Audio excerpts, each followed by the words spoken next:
Welfare trash like you shouldn't breed.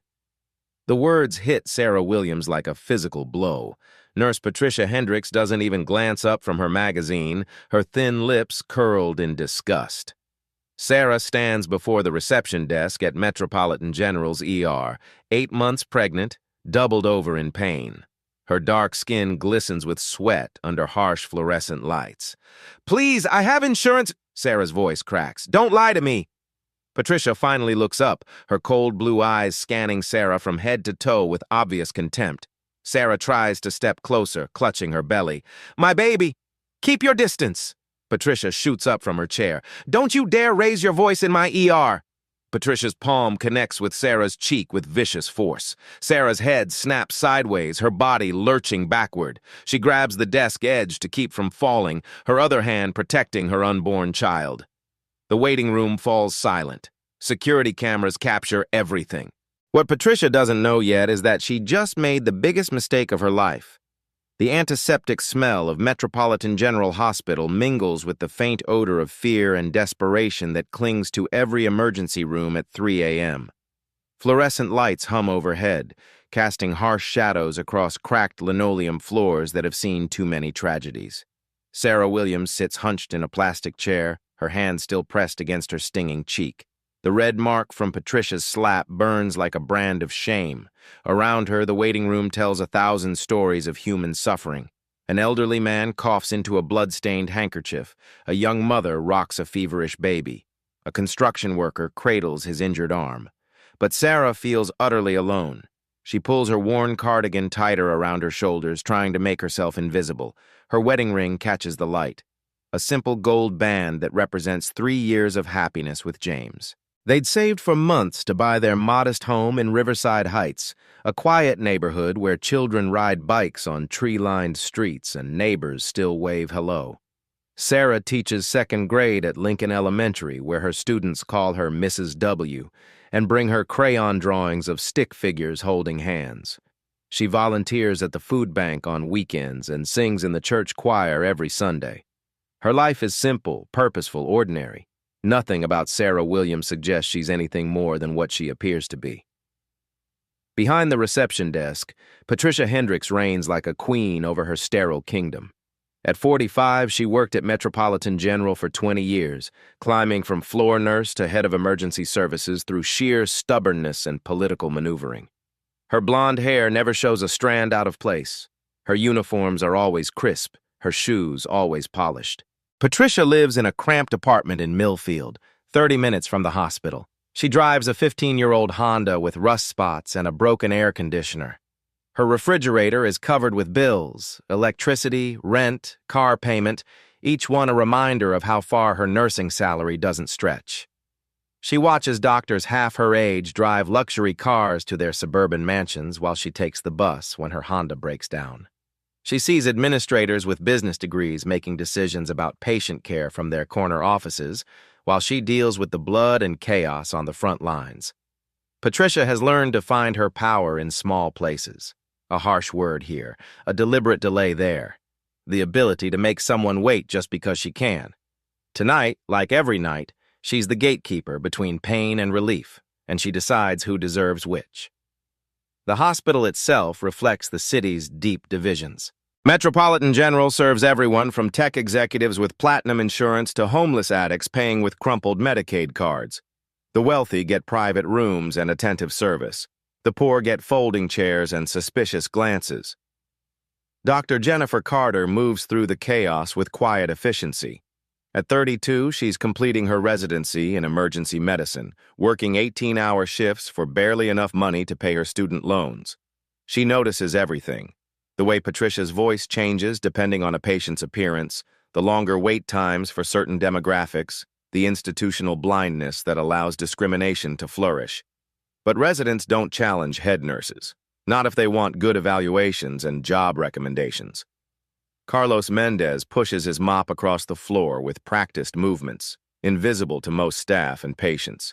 He's worked the night shift for 8 years, supporting a family of 4 on wages that barely cover rent. Carlos sees everything that happens in these halls. He knows which nurses show compassion and which ones show contempt. His wife, Maria, works in the city planning office downtown. Sometimes she comes home with stories about the young mayor who's been shaking up the old boys' network, fighting for affordable housing and police reform. Carlos has never met this mayor, but he respects a man who stands up for working families. Security guard Mike Foster patrols the halls with weary eyes, 23 years on the force before retiring to this easier job. He's seen enough violence to recognize the warning signs when tension starts building. Tonight, he keeps glancing toward the reception desk where that pregnant woman sits alone, and toward Patricia, who's been getting more aggressive with each passing hour. The night shift operates under different rules. Fewer supervisors, less oversight, more opportunity for those in power to abuse it.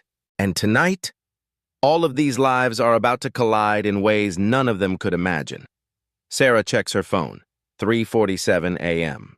James is probably still at City Hall wrestling with budget numbers and council politics. She doesn't want to worry him unless absolutely necessary. He carries enough stress already. She just needs someone to check on her baby, someone to tell her everything will be okay. What she doesn't know is that everything is about to change forever. Sarah's cramping intensifies at 4:15 a.m.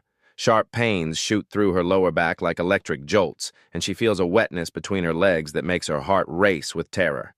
She's lost 2 babies before. She knows the warning signs. Rising slowly from her plastic chair, Sarah approaches Patricia's desk for what feels like the 100th time tonight. Her legs shake with each step. The fluorescent lights seem brighter now, more accusing. "Excuse me." Sarah's voice is barely a whisper. "I think I might be bleeding. Could someone please—" Patricia doesn't look up from her computer screen. Her fingers tap the keyboard with deliberate slowness, each keystroke a small act of cruelty. "I told you to wait your turn. But it's been over 3 hours, and I'm really scared that—" 3 hours? Patricia's laugh is sharp as broken glass. "Honey, some people wait all night. Maybe if you had better insurance, you'd get faster service." Sarah pulls out her insurance card with trembling fingers. "I have a Blue Cross, it's good coverage. My husband's job, save the stories." Patricia finally looks up, her blue eyes cold as Arctic ice. Every welfare case in here has some sob story about their husband's good job. Let me guess, he's a manager somewhere, right? Or maybe a supervisor. Heat floods Sarah's cheeks. "He works for the city. We're not on welfare. We pay our taxes and city worker." Patricia's voice drips with disdain. "Let me guess, sanitation, road crew? One of those cushy union jobs where you can't get fired no matter how lazy you are?"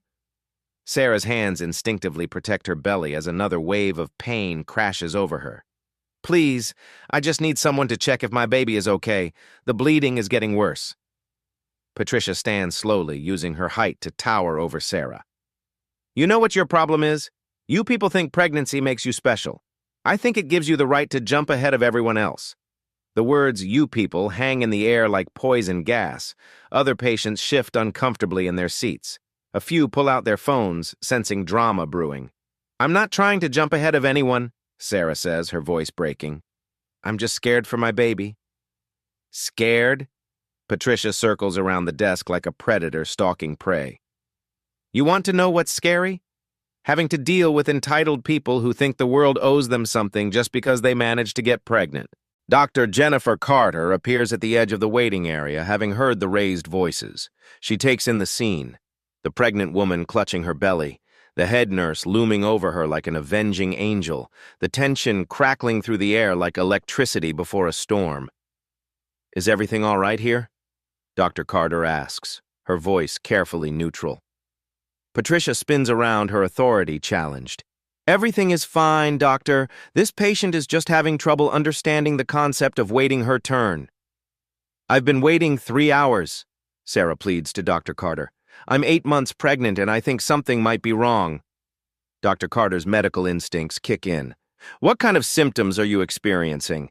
Cramping, back pain, and some bleeding?" "She's being dramatic," Patricia interrupts. "Trust me, I've seen real emergencies. This isn't one." Dr. Carter frowns. "Bleeding at 34 weeks is potentially serious. We should at least do a quick assessment." "Dr. Carter," Patricia's voice turns Arctic, "I decide triage priorities in this ER. You're here to treat patients I assign to you, not to second-guess my professional judgment." The threat is clear. Dr. Carter's jaw tightens, but she's a resident. Patricia controls her evaluations, her schedule, her future. She backs down with visible reluctance. Of course, Patricia. But if the symptoms worsen, they won't. Patricia dismisses her with a wave. Run along. I'm sure you have actual emergencies to handle. Dr. Carter shoots Sarah an apologetic look before disappearing back into the treatment area. Sarah feels hope drain from her body like water from a broken vessel. Carlos Mendez pretends to mop near the reception desk, his weathered hands gripping the handle tighter as he watches the confrontation unfold. He's seen Patricia bully patients before, but never this viciously. His phone weighs heavy in his pocket. He knows he should record this, but hospital policy strictly forbids employee recordings. Patricia turns back to Sarah with renewed venom. Now that you've wasted the doctor's time with your theatrics, let me explain how things work here. You sit down. You wait quietly. You don't bother the medical staff with your paranoid fantasies about bleeding. But I am bleeding, Sarah insists, her voice rising slightly. I can feel it. Something is wrong. Lower your voice, Patricia hisses. This is a hospital, not a street corner. Sarah tries to comply, but desperation makes her bold.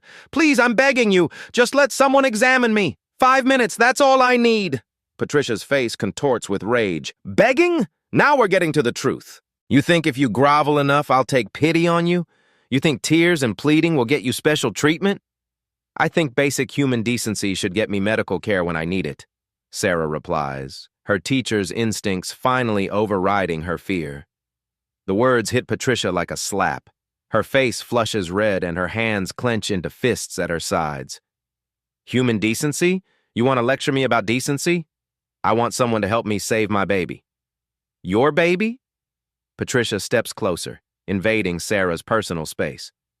Let me tell you something about your baby. Maybe if people like you thought before you started breeding, we wouldn't have overcrowded schools, overloaded welfare systems, and emergency rooms full of people who can't afford the consequences of their choices. Gasps echo through the waiting room. Several patients pull out their phones openly now, recording Patricia's tirade. Carlos stops pretending to mop and positions himself where he can see everything clearly. Sarah's eyes fill with tears, but her voice grows stronger. You don't know anything about me or my family. You don't know what we've been through or what we've lost. I know enough, Patricia snarls. I know your type. Come in here acting helpless, expecting everyone else to fix your problems. Well, guess what? Your problems aren't my priority. My baby's life should be everyone's priority. The words hang between them like a gauntlet thrown down. Patricia's face turns purple with fury. She's lost control of the situation, lost control of her power, and she knows it. But instead of backing down, she doubles down. Stand up, Patricia orders. What? I said stand up. I want everyone in this waiting room to see exactly what entitlement looks like. Sarah remains seated, confusion and fear warring on her face. I don't understand. You will. Patricia grabs Sarah's arm and yanks her to her feet with brutal force.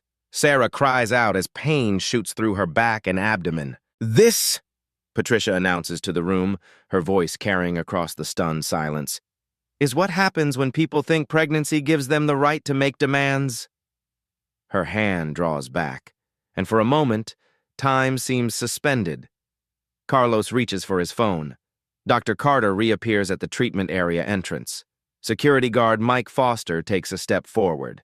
And Sarah Williams, elementary school teacher and wife of a man whose true identity none of them know, stands completely defenseless against the storm about to break over her head. Patricia's palm connects with Sarah's cheek with vicious force. The impact sends Sarah stumbling backward, her hand flying to her face as tears spring to her eyes. The sharp sting radiates through her jaw, but worse is the humiliation burning in her chest. The waiting room erupts in shocked murmurs.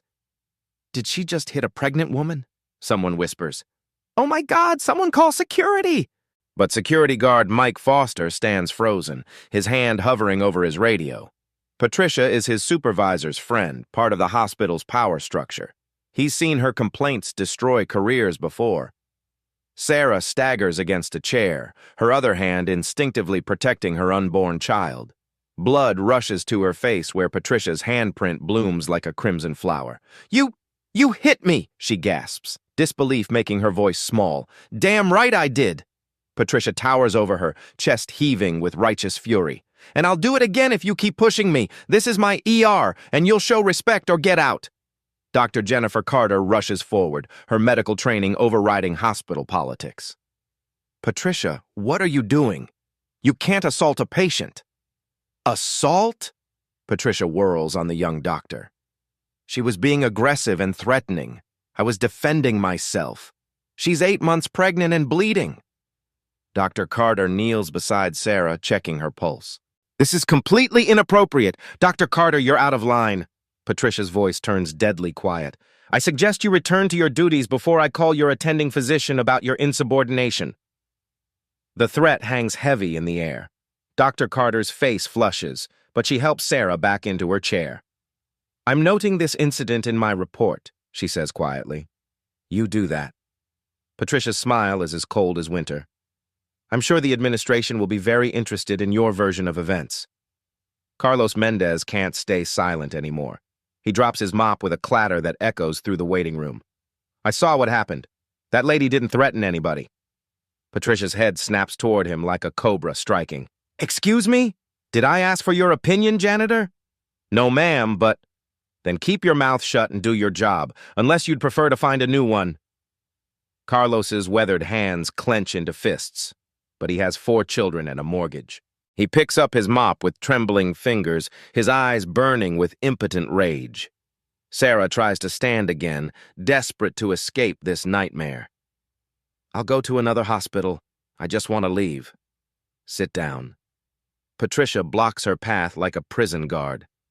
You're not going anywhere until I decide you can go. You can't keep me here against my will. Watch me. Patricia pulls out her phone. Mike, get over here. We have a disruptive patient who needs to be restrained. Security guard Foster approaches reluctantly, his face ashen. Patricia, maybe we should just let her go to... Are you questioning my authority too? Patricia's voice rises to a shriek. Does anyone in this hospital remember who's in charge here? Sarah feels wetness spreading between her legs. The stress and trauma are triggering premature labor. Something's really wrong, she whispers. I think my water just broke. More dramatics. Patricia doesn't even look. You people will say anything to get attention. But Dr. Carter sees the growing stain on Sarah's dress and her face goes white. Patricia, she needs immediate medical attention. This could be a life-threatening emergency. The only emergency here is this woman's attitude problem. Sarah doubles over as a contraction rips through her abdomen. She's only 34 weeks pregnant. This baby is coming too early. Please, she gasps. Something's happening to my baby. Your baby will be fine when you learn to behave like a civilized human being. The cruelty of the words hits Sarah like a physical blow. She's been polite, patient, and desperate. She's done everything right, and still this woman treats her like garbage. A young mother across the room starts recording with her phone. This is insane, she mutters. Someone needs to stop this. Patricia notices the phone and storms over. Delete that right now. No way. This is assault and I'm documenting it. Hospital policy prohibits recording. Security. But Mike Foster has had enough. Patricia, I think you need to calm down. This situation is getting out of hand. Out of hand? Patricia's voice cracks with hysteria. I'm trying to maintain order in this zoo and everyone's turning against me. She spins back towards Sarah, who's now hunched over in obvious labor. This is all your fault. You came in here acting entitled, disrupting my ER, turning my staff against me. Sarah looks up through tears of pain and humiliation. I just wanted help from my baby. Your baby? Patricia's laugh is harsh and bitter. Let me tell you something about your baby. Maybe this is nature's way of telling you that some people shouldn't reproduce. The words hit the waiting room like a bomb. Even Patricia's supporters look horrified. Someone gasps, "Oh my God." Another person whispers, "She didn't just say that." Dr. Carter steps between them. That's enough, Patricia. I'm taking this patient to Trauma Bay 3 right now. You'll do no such thing. I'm the charge nurse and I'm a doctor with a patient in active labor. Dr. Carter's voice cuts through Patricia's protests. Get out of my way or I'll have you removed. Patricia's face contorts with pure malice. You know what, doctor? Maybe you need a lesson in authority too. She grabs the nearest phone and dials hospital administration. This is Patricia Hendricks in an emergency. I need security to remove two disruptive individuals, a patient who's been threatening staff and a resident who's being insubordinate. Carlos can't take any more. He pulls out his cell phone and starts recording. Hospital policy be damned. Lady, you're crazy. This woman needs help. Put that phone away right now or I'll have you arrested. For what? Doing what's right? Carlos keeps filming as Patricia's composure completely crumbles. More patients join in the recording. The waiting room becomes a chorus of dissent against Patricia's tyranny. This is disgusting, someone calls out. She hit a pregnant woman, another voice adds. Patricia realizes she's lost complete control. Her face turns purple with rage as she screams at the room. All of you shut up! I have 20 years of experience. I know what's best for patients. You don't know anything! Sarah cries out as another contraction hits, more violent than before. Dr. Carter checks her watch. The contractions are coming every 3 minutes now. Patricia, I'm taking her to delivery whether you approve or not. Over my dead body. For a moment, the two women face off like gunfighters at high noon. Then Patricia's phone buzzes with a text message. She glances at it and her face transforms from rage to confusion to growing horror. The message is from the hospital administrator. Emergency situation developing in ER. Mayor Williams en route with security detail. Prepare for immediate review of all protocols. Patricia's blood turns to ice. Mayor Williams? But that would mean... She looks at Sarah with new eyes, seeing past her simple clothes and exhausted appearance. The quiet dignity, the expensive wedding ring, the way she speaks, educated, articulate, despite her fear. What did you say your last name was? Patricia asks, her voice suddenly small. Sarah looks up through her pain. Williams. Sarah Williams. The phone slips from Patricia's numb fingers and shatters on the floor. Mayor James Williams has been all over the news lately. The young reformer fighting corruption, the man who's been investigating discrimination in city services, the man who's married to an elementary school teacher. Through the hospital's glass doors, Patricia sees a convoy of black SUVs pulling into the parking lot. Red and blue lights flash in the pre-dawn darkness. Patricia realizes she's been recorded assaulting and denying medical care to the mayor's wife. Her world is about to end. Sarah fumbles for her phone with shaking hands, each movement sending fresh waves of pain through her body. She avoided making this call all night, hoping she could handle the situation alone. But as another contraction grips her like a vice, she realizes she has no choice. The phone rings twice before a familiar voice answers. Sarah, what's wrong? James. Her voice breaks. I'm a metropolitan general. Something's wrong with the baby, and they won't help me. The line goes silent for a heartbeat. When James speaks again, his voice carries a weight Sarah has rarely heard, the voice of a man accustomed to being obeyed. Stay exactly where you are. Don't move. Don't sign anything. Don't let anyone touch you until I get there. I'm bringing help. Patricia watches Sarah make the call with growing unease. Something about the pregnant woman's tone has shifted. The desperation is still there, but underneath it runs a current of quiet confidence, as if salvation is finally coming. 15 minutes later, the automatic doors burst open with a whoosh of cold morning air. But what enters isn't a worried husband and maybe a few family members. James Williams strides through the entrance like a force of nature, his presence commanding immediate attention. Behind him follows an entourage that makes the late-night ER staff freeze in place. Chief of Police Robert Martinez in full uniform, Hospital Board Chairman Thomas Bradley in an expensive suit despite the early hour, City Attorney Linda Thompson carrying a briefcase, and two news crews with cameras already rolling.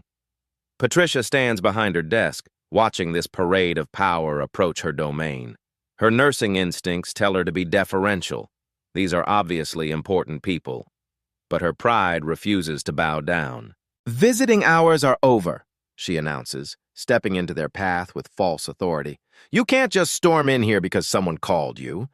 This is a medical facility with rules and... Chief Martinez holds up his badge, the gold shield gleaming under fluorescent lights. Ma'am, we're here on official business. Patricia's confidence wavers slightly, but she doubles down. I don't care what kind of business you think you have. I'm the charge nurse of this emergency room, and I have final authority over who enters this treatment area. Board Chairman Bradley steps forward, his silver hair and expensive suit radiating the kind of power that comes from old money and older connections. Miss Hendricks, I'm Thomas Bradley, chairman of this hospital's board of directors. A flicker of recognition crosses Patricia's face, but she's too far down this road to turn back now. Mr. Bradley, I'm glad you're here. We've had a very disruptive patient tonight who's been threatening staff and— Where is my wife? The voice cuts through Patricia's explanation like a sword through silk. James Williams steps past the others, his eyes scanning the waiting room until they lock onto Sarah, still hunched in her plastic chair, tears streaming down her face. Patricia scoffs, her sense of superiority intact. Your wife? So what if you brought some big shots to intimidate me? Having important friends doesn't change the fact that she was being difficult and— Miss Hendricks, James says quietly, his voice carrying the kind of authority that doesn't need to be loud. I'm James Williams. Good for you, Mr. Williams. That doesn't change anything. Your wife still needs to follow hospital protocol and— I'm the mayor of this city. The words drop into the chaos of the ER like stones into still water, creating ripples of silence that spread outward until the entire waiting room falls quiet. Even the fluorescent lights seem to hum more softly. Patricia's face goes through a series of expressions, confusion, disbelief, then slowly dawning horror as the implications sink in. The pregnant woman she's been tormenting, humiliating, and denying care isn't just another welfare case. She's the wife of the most powerful elected official in the city. That's impossible, Patricia whispers. She doesn't look like— Like what? James's voice is deadly quiet. Like someone who deserves basic human dignity? Like someone whose life matters? Chief Martinez steps forward, his hand resting casually on his radio. We've received multiple reports of assault and medical negligence. I'm going to need to review the security footage from tonight. There's been a misunderstanding, Patricia stammers, all her earlier bravado evaporating like morning mist. Mrs. Williams the situation was— I didn't know who she was. City Attorney Thompson opens her briefcase and pulls out a legal pad. And that matters how exactly? Are you saying patient care at this hospital depends on who someone is married to? Patricia realizes she's stepped into quicksand with every word. No, that's not what I meant. I treat everyone equally. Really? Dr. Carter appears from the treatment area, her face flushed with righteous anger. Because I witnessed you physically assault this woman and deny her emergency medical care for hours. Carlos Mendez steps forward, still gripping his mop handle like a weapon. I got it all on my phone. Everything she did, everything she said. The young mother with the recording holds up her device. Me too, the whole thing's already uploaded to social media. Patricia watches her 20-year career crumble in real time. The security cameras have recorded everything. Multiple witnesses have video evidence. The media is already here. There's no covering this up, no explaining it away, no making it disappear. James kneels beside Sarah's chair, his public persona melting away to reveal a terrified husband. I'm sorry I wasn't here sooner, sweetheart. Let's get you and our baby the care you need. Patricia tries one last desperate gambit. Mr. Mayor, there's been a terrible misunderstanding. If you could just give me a chance to explain. James stands slowly, and when he looks at Patricia, she sees something that chills her to the bone. Not anger. Anger would be better. What she sees is the cold, implacable gaze of justice itself. Miss Hendricks, he says quietly, the only misunderstanding here is yours. You thought power meant the right to abuse people. You're about to learn what real power actually does. The transformation happens instantly. Patricia Hendricks, who moments ago ruled this emergency room like a tyrant, now stands before the mayor with her hands trembling like autumn leaves. Mr. Mayor, please! She begins, her voice cracking. I had no idea who your wife was. If I had known— Stop! James's voice cuts through her desperate plea. That's exactly the problem, Miss Hendricks. You didn't think it mattered who she was. Hospital Administrator Dr. Margaret Hayes bursts through the ER doors, still adjusting her hastily thrown-on jacket. Her face is pale with the kind of panic that comes from knowing your career is about to implode. She takes one look at the scene, the mayor, the police chief, the news cameras, and Patricia standing in the center like a deer in headlights. Mr. Mayor, I came as soon as I heard. This is completely unacceptable and— Patricia Hendricks is suspended immediately, Board Chairman Bradley announces, his voice echoing through the waiting room. Security will escort her from the premises. Her access to all hospital systems is terminated effective now. Patricia's face goes white as paper. You can't do this. I have union protection. I have seniority. You need proper documentation and... City Attorney Thompson looks up from her legal pad. Actually, we have documentation. Hours of security footage, multiple witness testimonies, and video evidence of you assaulting a patient. The union won't protect you from criminal charges. Dr. Carter steps forward, her medical bag already in hand. Mrs. Williams, we need to get you to deliver immediately. Your contractions are coming every 2 minutes now. As James helps Sarah to her feet, Patricia makes one final desperate attempt to salvage something from the wreckage. Mrs. Williams, I sincerely apologize for any misunderstanding tonight. I was having a difficult shift, and I made some poor choices. If you could find it in your heart to... Sarah looks back at her, exhaustion and pain etched in every line of her face. You didn't apologize when you thought I was powerless, Miss Hendricks. You apologized when you found out who I was married to. The words hit Patricia like a physical blow. Around the waiting room, patients nod in agreement. Carlos Mendez puts away his mop and pulls out his phone again, making sure he captures Patricia's final moments of authority. I want her removed from this hospital immediately, Dr. Hayes tells security. Clear out her locker, collect her badge and keys. She's banned from all hospital property pending the investigation. 2 security guards approach Patricia, their faces grim but professional. Ma'am, we need you to come with us. This isn't fair, Patricia protests as they take her arms. I've worked here for 20 years. I know this hospital better than anyone. One mistake shouldn't... One mistake? Chief Martinez steps into her path. Ma'am, preliminary investigation suggests this isn't your first incident of discriminatory behavior. We'll be reviewing your entire employment record. As the security guards escort Patricia toward the exit, she passes Carlos Mendez. The janitor looks her straight in the eye, his weathered face showing no sympathy. 20 years, he says quietly. 20 years you've been treating people like dirt, thinking nobody important was watching. Guess you were wrong. Patricia's legs nearly give out as the full weight of her situation crashes down on her. Not only is she losing her job, she's facing criminal charges, assault on a pregnant woman, civil rights violations. The videos are already going viral on social media. Her name will be synonymous with hospital racism. Dr. Carter wheels a gurney into the waiting room as Sarah's condition deteriorates. We need to move now. This baby is coming whether we're ready or not. As James helps his wife onto the gurney, Chief Martinez signals to his officers. I want this entire incident documented. Every witness statement, every piece of video evidence, every security recording. And I want charges filed within 24 hours. The automatic doors close behind Patricia with a final whoosh, cutting her off from the world she'd controlled for 2 decades. Through the glass, she can see the news crews setting up their equipment, preparing to tell the story of her downfall to the entire city. Inside the ER, normalcy begins to return. Dr. Carter takes charge of Sarah's care with the kind of competence and compassion that should have been shown hours ago. Other staff members whisper among themselves, sharing stories they'd never dared tell before about Patricia's previous behavior. Carlos picks up his mop and returns to his work, but there's a spring in his step that wasn't there before. Justice, real justice, has finally come to the Metropolitan General's emergency room. And for the first time in 20 years, the night shift operates without fear. James holds Sarah's hand as they rush toward the delivery room. Everything's going to be okay now, he whispers. You're safe. Our baby's going to be safe. Outside in the parking lot, Patricia sits in her car, staring at her terminated employee badge, wondering how her world collapsed so completely in the span of 15 minutes. The answer is simple. It had been collapsing for 20 years. Tonight, someone finally noticed.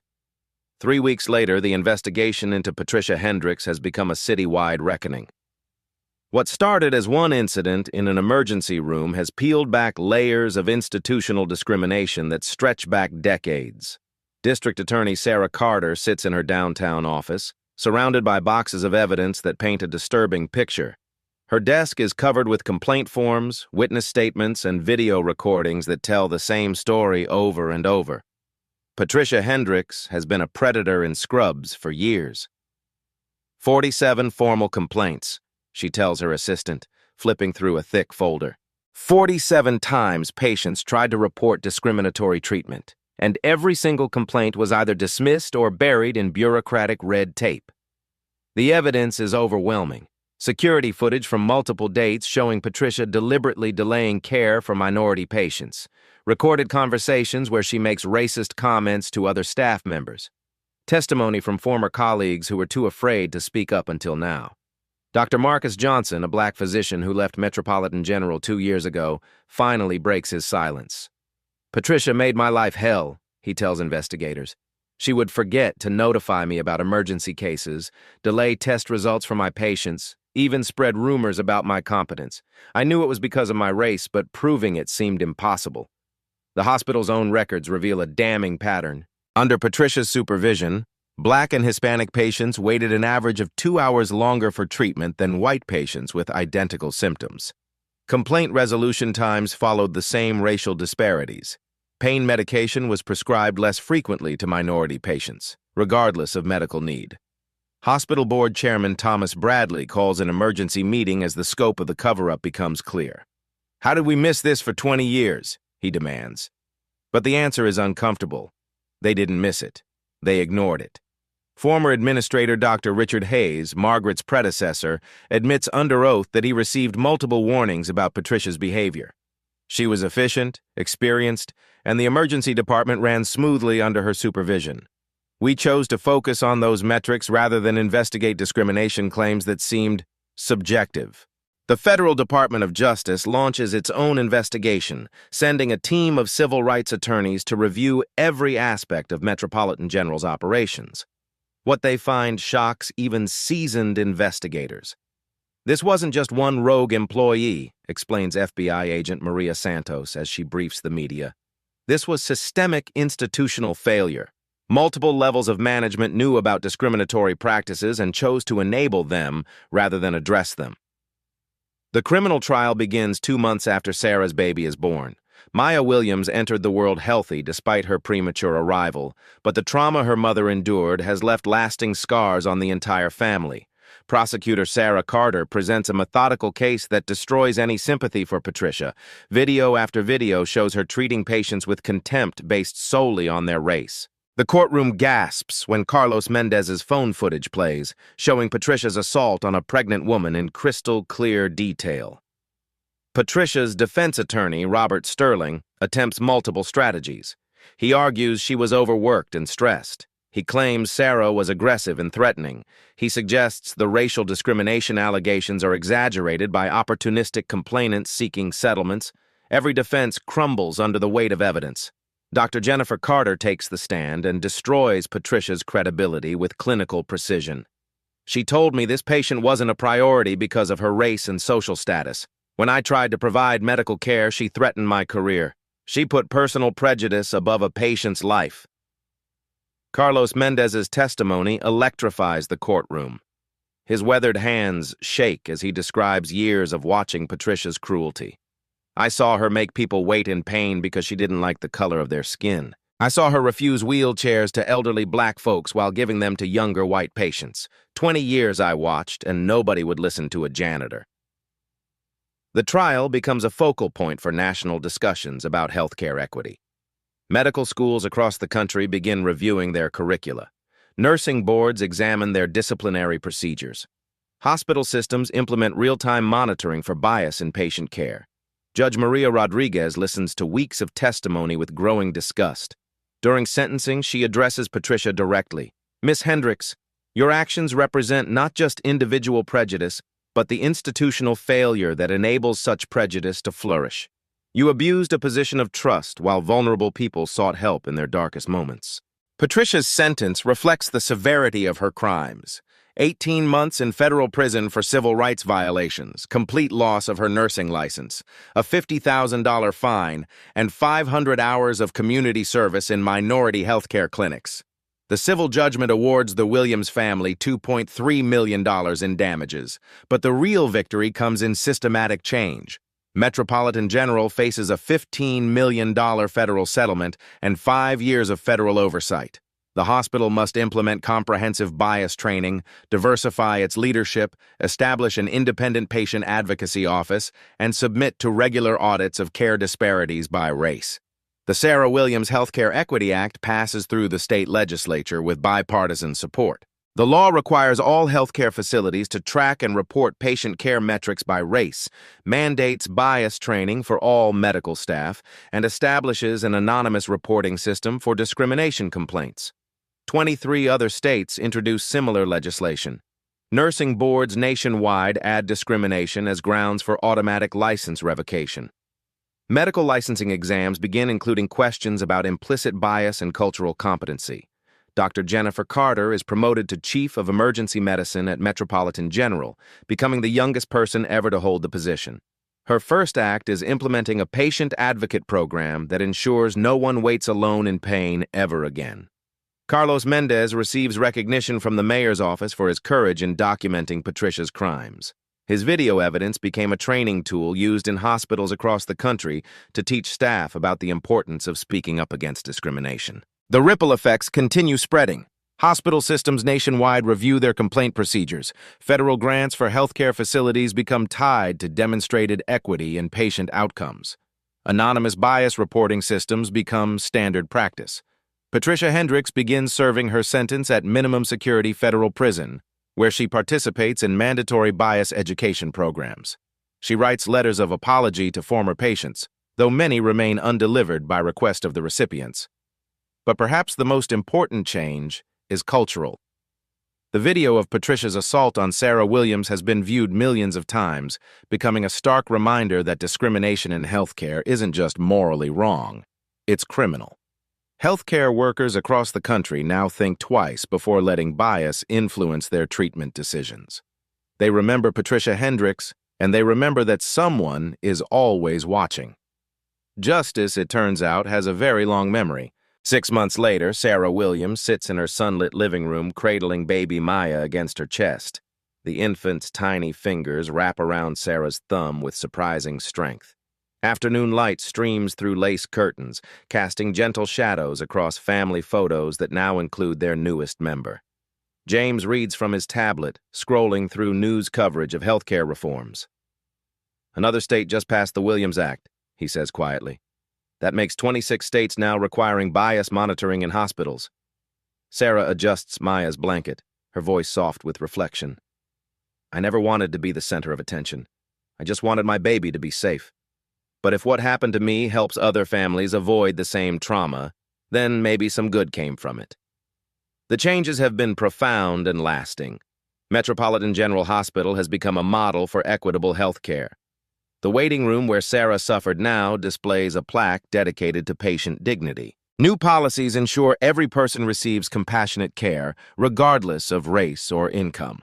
Dr. Jennifer Carter's voice echoes through the hospital during shift changes, reminding staff of their oath to, first, do no harm. Patient satisfaction scores have reached record highs across all demographics. The culture of fear Patricia fostered has been replaced by genuine care and accountability. Carlos Mendez still works nights, but now volunteers as a patient advocate. His hands that once gripped a mop in frustration now comfort frightened families. "Everyone deserves to be treated like somebody important," he tells new staff during orientation. Federal oversight has yielded remarkable results. Wait time disparities by race have been eliminated. Pain management protocols are standardized and bias-free. The anonymous reporting system has prevented dozens of potential discrimination cases through early intervention. Across the country, the Sarah Williams effect continues rippling through healthcare systems. Nursing schools require cultural competency courses. Medical boards conduct surprise equity audits.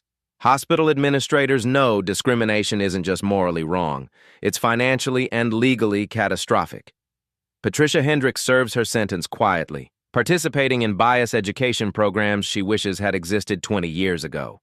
Her case study is taught in ethics classes, a cautionary tale about unchecked prejudice destroying both victims and perpetrators. The Williams family established the Maya Williams Scholarship Fund, supporting minority students pursuing healthcare careers. They quietly use settlement money to ensure the next generation of medical professionals reflects community diversity. Sarah has returned to teaching with a new perspective on advocacy. Her students still call her Mrs. W, but now she also speaks at medical conferences about patient experience. Her quiet strength has become a powerful voice for healthcare equity. Looking directly into a documentary camera, Sarah speaks with the authority of someone who survived injustice and created lasting change. Discrimination in healthcare isn't rare, it's just rarely recorded. Every patient deserves dignity, regardless of race, income, or who they know. If you see injustice, speak up, record it, report it, don't wait for someone else to act.